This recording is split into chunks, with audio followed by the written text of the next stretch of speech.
Praise the Lord, hallelujah, glory to God. So the youth camp programல உங்களை meet பண்ணது ரொம்ப சந்தோஷம். ஓகே, இந்த வாரத்திலும் கர்த்தர் உங்களோடு சில காரியங்களை ஷேர் பண்ண விரும்புகிறார். கடந்த நாட்கள் நான் பிள்ளைகளோடு கூட பேசிட்டு இருக்கும்போது சில விதமான பிள்ளைகள் சொல்ற வார்த்தைகள் எனக்கு ஒரு மனமடிவை உண்டாயிடுச்சு. ஏன்னா ஒரு விஷயத்தை எடுக்கும்போது ஒரு ஆஃபீஸ்க்கு நம்ம போகும்போதோ ஒரு இன்டர்வியூக்கு போகும்போதோ எதையாவது ஒரு விஷயத்தை ட்ரை பண்ணும்போது அவங்களுக்கு என்ன ஆகுதுன்னா ட்ரை பண்ணி அது நல்லா வரணும்னு முயற்சி பண்ணணும் அப்படின்னு முயற்சி பண்ணுறாங்க. ஆனால் அந்த முயற்சி சரியாய் வராத பொழுது அதை அப்படியே விட்டுட்டு சரி அடுத்தது அப்படின்ற ஒரு மைண்ட் செட்டுக்குள்ளே கடந்து போயிடுறாங்க. இதை குறித்து நான் சில நாட்களாக ஒரு சோர்வோடு கூட காணப்பட்டேன். அப்போ நான் வேதாகமத்தை படிக்கும்போது ஒரு சம்பவத்தை கர்த்தர் காண்பித்தார். என்னன்னா, யோவான் என்ற அதிகாரத்தில் ஒரு சம்பவத்தை குறித்து நான் வேதாகமத்தில் படிக்கும்போது 5ஆம் அதிகாரத்தில் பெதஸ்தா எனப்பட்ட ஒரு குலத்தை குறித்து சொல்லப்பட்டது. அந்த பெதஸ்தா குலம் எப்படிப்பட்டதுன்னா, அங்கே அந்த குலத்தை சுற்றி யாரெல்லாம் இருப்பாங்கன்னா, குருடர்கள் இருப்பாங்க, சப்பானியர்கள் இருப்பாங்க, நிறைய பேர் உடல்நிலை சரியில்லாதவங்களாம் அந்த குலத்தை சுற்றி அங்கே படுத்துட்டு இருப்பாங்க. அப்போது அந்த குலம் எப்பொழுது கலக்கப்படும், ஏன் அது கலக்கப்படுதுன்னா, தேவதூதன் வருவான், அதை கலக்குவான், உடனே அங்கே என்னன்னா ஒரு சுகம் வரும். யார் முந்தி அதில் விழுறாங்களோ அவங்களுக்கு பூரண சுகம் உண்டாகும். இதுதான் அந்த குலத்தை கொடுத்த ஸ்பெஷல். ஸோ இப்போ அந்த இடத்துல எல்லோரும் ரெடியாக இருக்கும்போது திடீர்னு நடக்கிற சம்பவத்தில் முதல்ல நிறைய பேர் அதில் போய் விழுந்து பூரண சுகத்தை பெற்றுக்கொள்கிறார்கள்.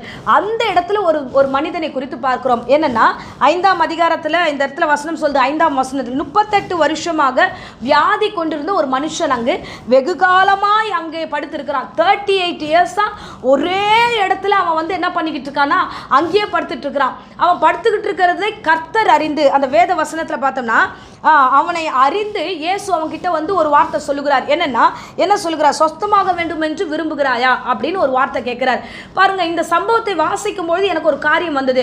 நீங்க வெகு காலமா ஒரு காரியத்தை ட்ரை பண்ணிட்டு இருக்கீங்க, வெகு காலமா ஒரே ஸ்தலத்தில் ஒரு காரியத்துக்காக போராடுறீங்க, ட்ரை பண்ணி அதுலேருந்து உங்களுக்கு ஒரு ஆசீர்வாதம் வரல, உங்களுக்கு அதுலேருந்து ஒரு நன்மை வரல, அதுலேருந்து நான் ரொம்ப நாளாக இதில் ஒர்க் பண்ணிட்டு இருக்கேனே, நான் ரொம்ப நாளாக இந்த காலேஜில் நான் இப்படி இருக்கேனே, நான் ரொம்ப நாளாக தேவ சமூகத்தில் நான் இந்த விஷயத்துக்காக போராடினேன் அப்படின்னு சில காரியங்களை குறித்து ட்ரை பண்ணி தோற்று போன ஒரு ஃபீலிங்ஸோட சில விட்டுலாமா அப்படின்ற மைண்ட் செட்டோட கூட நீங்கள் இருந்திருக்கலாம். இன்னைக்கு கடவுள் உங்களோடு கூட பேசுகிறார். சோர்ந்து போயிருந்தீங்கன்னா, ஒருவேளை டயர்டாக இருந்தீங்கன்னா, ஒருவேளை ட்ரை பண்ணி என்னடா எதுவுமே வரல, இவ்வளோ வருஷமாக நம்ம இதில் தான் இருக்கோம், ஒன்றும் வரல அப்படின்னு டயர்டாக இருந்தீங்கன்னா, கர்த்தர் உங்களோடு கூட தான் பேசுகிறார். இன்றைக்கு ஆண்டவர் உங்களோடு கூட வருகிறார். ஒரு சத்தியத்தை சொல்லுகிறேன் பாருங்களேன். அங்கே அந்த குலத்தருகே சுற்றி இருந்தவர்களுக்கு என்ன தேவைப்பட்டதுன்னா, தண்ணீர் தேவைப்பட்டது. அவங்க போய் அந்த தண்ணீரில் முதல்ல விழணும்னு தன்னுடைய முயற்சியினால அவங்க என்ன பண்றாங்கன்னா, அவங்களுக்கு தேவையான ஒரே டார்கெட் என்ன, அந்த தண்ணியில் விழணும் அப்படின்ட்டு தன் பலத்தினாலும் தன்னுடைய அறிவினாலும் ஏதோ ஒரு வகையில் அவங்க முந்தி செயல்பட்டாங்க. அவங்களுக்கு அந்த இடத்துல சுகம் கிடைச்சது. ஆனால் 38 வருஷமா படுத்திருந்தவன் ஒருத்தரும் ஹெல்ப் பண்ண முடியாத ஒரு சூழ்நிலையில் யாராவது நம்மளை தூக்கி விடுவாங்களா, யாராவது எடுத்து விடுவாங்களான்னு ட்ரை பண்ணவனுக்கு யார் அங்கே இருந்தான்னா இயேசுவே வந்தார். ஆமென். இன்னைக்கு உன்னுடைய காரியத்தில் கர்த்தர் பேசுகிற வார்த்தை என்ன தெரியுமா? மற்றவங்களுக்கு மற்ற பொருள் தேவைப்பட்டது, தண்ணீர் தேவைப்பட்டது, பணம் தேவைப்பட்டது, அவர்கள் தன்னுடைய திறமை நிமித்தமாக ஏதோ செய்து வெளியில் வந்தார்கள். ஆனால் உனக்கு மட்டும் இயேசு வருவார். ஆமென். தண்ணீர் பெருசா இயேசு பெருசா அப்படின்னா, குளத்தில் விழுறது பெருசா இல்லை இயேசு செய்யறது பெருசானா, இன்னைக்கு கர்த்தர் சொல்லுகிறார் பார், நீ சோர்ந்து போய் படுத்திருக்கியா, அதே இடத்துல இருக்கியா, அதே கம்பெனியில் இருக்கியா, அதே வேலையை செஞ்சுக்கிட்டு இருக்கியா, அதே படிப்பில் ஒரு மாதிரி சோர்ந்து போய் ஐயோ இத்தனை விஷயமா இருக்கே, என்னால் இதை முடிக்க முடியலன்னு ஒரு கவலையில் இருக்கிறியா, இன்னைக்கு கர்த்தர் உங்களோடு பேசுகிறார். உனக்கேற்ற பலனை தர அவர் வல்லவராக இருக்கிறார். பாருங்க, அவன் வெகு காலமாய் அதே இடத்துல இருக்கிறதை கர்த்தர் அறிகிறார். ஒருவேளை அந்த பிரசங்கத்தை கேட்டுக்கொண்டு இருக்கிற அருமையான பிள்ளையே, வாலிபனே, ஒரே ஃபீலிங்ஸோட ஒரே வேதனையோட ஒரே இடத்துல இருக்கியா, கர்த்தர் உங்ககிட்ட வரார். என்னப்பா நீ சொஸ்தமாகணுமா, உனக்கு பூரண சுகம் வேண்டுமா, உனக்கு பூரணமான கிருபைகள் வேண்டுமா, நான் உன் கூட இருக்கிறேன் என்று கர்த்தர் அவனை சுகப்படுத்துகிறார். ஹல்லேலூயா. அவர் ஒரு அருமையான வார்த்தை சொல்வார், எழுந்து இந்த இடத்தை விட்டு எழுந்துருன்னு சொல்லி அருமையாய் ஆண்டவர் அவனை அங்கிருந்து எழுப்புகிறார். இன்றைக்கும் ஆண்டவர் உங்களுக்கு உயர்வு தர வல்லவராய் இருக்கிறார். ஆமென். பாருங்க, என்ன நீங்க ஒரு நிமிஷம் யோசிச்சு பாருங்க. அந்த தண்ணீர் ஜனங்க முட்டி மோதி போய் தன்னுடைய திறமையில காமிச்சிட்டு இருக்காங்க. ஆனா உனக்கு அப்படி இல்லை.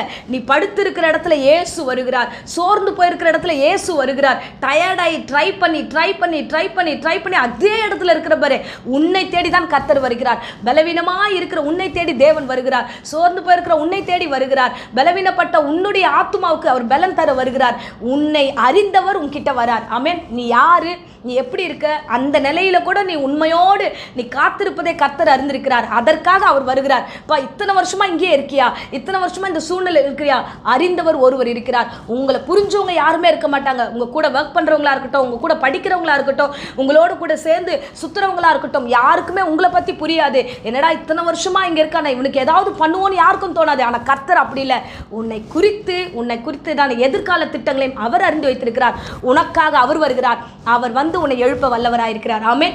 இந்த மெசேஜ் உனக்கு தான், இந்த காரியம் உனக்கு தான். இந்த வரும் நாட்களை சாட்சி சொல்லும் விதமாக நீ எழுந்து பிரகாசிப்பாய். கர்த்தருடைய ஒளி உன்மீது உதித்தது. கர்த்தருடைய மகிமையா நடத்துவார். ஆமென். சோர்ந்து போகாதீங்க, நீங்க பயப்படாதீங்க. கர்த்தர் உங்களோடு இருக்கிறார். கர்த்தர் உங்களோடு இருக்கிறார். வெகு காலமா இருக்கிற உன் நிலைமை இந்த நாள் மாறும். விசுவாசித்தால் தேவ மகிமையை நீ காண்பாய். ஆமென். இப்போது அடியேன் உங்களுக்காக ஜெபிக்கிறேன். இருந்த இடங்களை கண்களை மூடி நாம் ஜெபிப்போம். அன்பு ரட்சகா, இந்த அருமையான வேலைக்காக ஸ்தோத்திரம். இந்த பிரசங்கத்தை கேட்ட ஒவ்வொரு பிள்ளைகளையும் நீர் ஆசீர்வதிப்பீராக.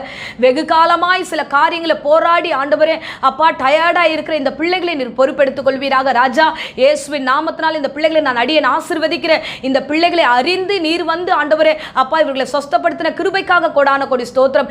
எப்பேற்பட்ட விஷயமா இருந்தாலும் அவர்களை எழுப்ப உம்மாலே கூடும் ராஜா. எழுப்பி ஆண்டவரே இந்த பிள்ளைகளை ஆசீர்வதிக்கும்படியாக ஒப்பு கொடுக்கிறோம். தொடர்ந்து கிருபையாய் நடத்துங்க, ஆசீர்வதிங்க, கூடவே இருங்க. தேவையற்ற எல்லா சிந்தனைகளையும், தேவையில்லாத டிப்ரெஷனான யோசனைகள் இயேசுவின் நாமத்திலே சபித்து கட்டுகிறேன். கர்த்தர் கூடவே இருந்து வழி நடத்தும். ஆசீர்வதியும் இயேசுவின் நேற்று நாமத்திலே ஜெபிக்கிறேன் ஜீவனுள்ள நல்ல பிதாவே. ஆமென். ஆமென். Praise the Lord. God bless you.